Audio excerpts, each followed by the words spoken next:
We're congregating at the front of the Die Hard building. We're on strike because the studios are trying to bust the unions. They don't want the internet to be covered by a union contract. That's the bottom line. And Hollywood's a union town. We want to keep it a union town. Like the steelworker in Ohio, the miner in West Virginia, the teacher in Chicago, janitor in Mississippi.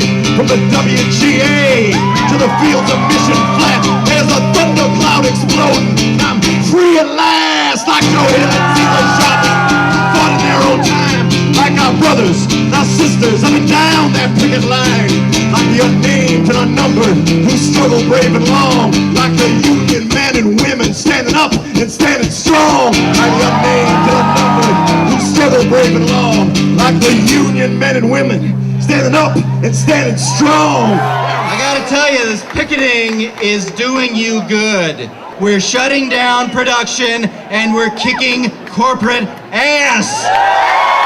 Save the workers. Save the families. Save the workers. We deserve our share of the American dream. Let me hear you scream. This fight really is about the American dream. You deserve the right to work, deserve the right to collective bargaining. It is your right to share in the growth of your own industry.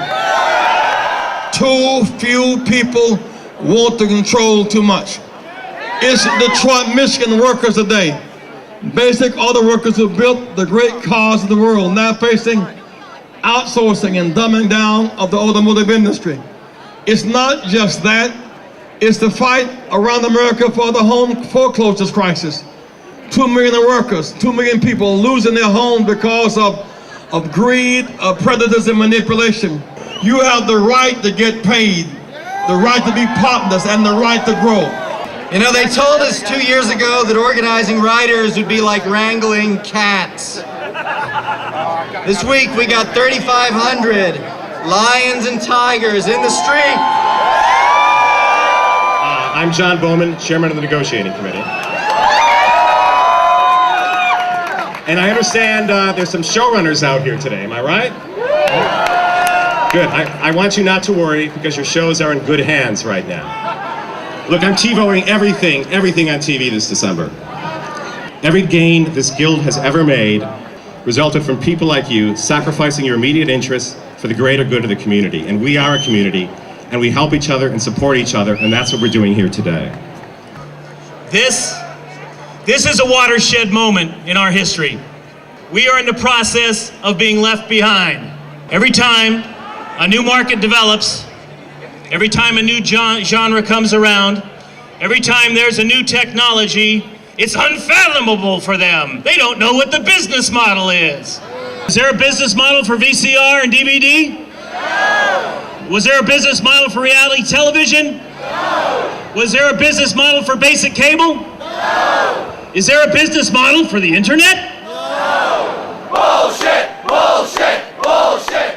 We're part of a struggle that's been going on between the American middle class and power concentration. Everywhere in America, families are dropping out of the middle class without pension, without health insurance, without overtime pay, without decent benefits, without a fair share of the wealth so that they can take care of their families. It's time to put a stop to that.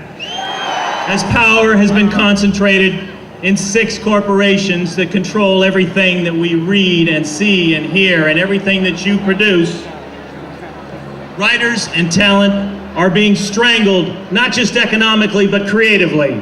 Every picket line that I have been on since Monday, and I believe I've been to every one, has had SAG members on it. Let me hear it for the Screen Actors Guild. The Writers United will never be defeated. With the Actors United, we'll never be defeated. On behalf of the Board of Directors of the Screen Actors Guild, our Executive Director, Doug Allen, and all 120,000 members, we thank you from the bottom of our collective heart for bravely manning the front lines in this battle we're all waging to get fair participation in the enormous profits our work generates. Before we begin, we must thank the LAPD, who have been unbelievable in helping us organize this event. Make sure you watch the traffic on Pico, people, all right? When Family Guy was first picked up by Fox, I was inexperienced, I had no credibility, I was facing a lot of skeptics. After the show was staffed, and we were all set to start writing show 1 of season 1, we effectively went on strike. Every primetime Fox animated show was uniting to force a resistant studio to allow animated sitcoms to join the guild. It was coincidence that it happened to fall on the birth of our show, but we joined our fellow animation writers in this important advancement of progress. The strike, such as it was, lasted a whopping 3 days, at which time the big office conceded our rights and allowed us into the guild. Now, why so quick? Because they knew they were screwing us. They were just waiting for us to make a little noise about it. They never would have made the offer on their own. That would have been bad business. And that is exactly why what we're all doing today is so vitally important. They know damn well they're in the wrong here. The logic would be obvious to a child. A novelist receives fair royalties for their books. A musician receives fair royalties for their songs. Screenwriters deserve fair royalties for their work. These companies can't survive without us for long. Even though it often seems as if their attitude is, you know, if we could just get rid of all these damn writers, actors, and directors, we could actually run a studio here. Yes, but what would you sell, lemonade or Girl Scout cookies? On day 2.5 of the strike, the studio took the liberty of firing every assistant who works for Family Guy. It was a desperate punitive act to ease the serious financial burden faced by the studio on day 2.5 of the strike. Instead of negotiating, they chose to lash out at the little guys, essentially saying, look what you made me do. You made me so angry I hit the kids and it's your fault. Because the strike is about the little guys. These residuals are extremely important to them, and I would say to the members of the press, if you take nothing else away from this event, remember this. There is a huge public misconception about Hollywood writers. The vast majority are not millionaires.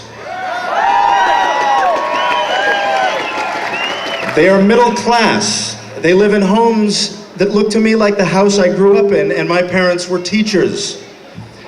These royalties will make a big difference to them, and paying them will not make a difference to the corporate bigwigs, except maybe they can't afford to paint that unicorn on the side of their private jet, or they have to switch from Oreos to Hydrox.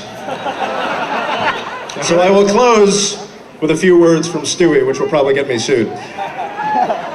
Whether your goal is taking over the world, or just trying to get a fair shake from the Ebenezer Scrooges, who would rather get mad cow disease than part with 1 penny of those little stacks of coins they count every evening. There is strength in numbers. Not the TV show numbers, I'm talking about just the plain plural noun numbers. Your union is doing precisely what it was designed to do, and if you stick with it just a little longer, victory will be ours. If they gave us everything we wanted, if they gave us everything, on a company-by-company basis, they would be giving all of us less than each of their CEOs makes in a year. This is fabulous. You know, I was there when we struck the Pharaoh. When I was asked as a producer, why am I here? And I said, a producer, first came the word and I followed that word. And this is my nuclear family. So bless you all. I want to close with a poem, and then we can all have tea. With apologies to Martin Niemöller.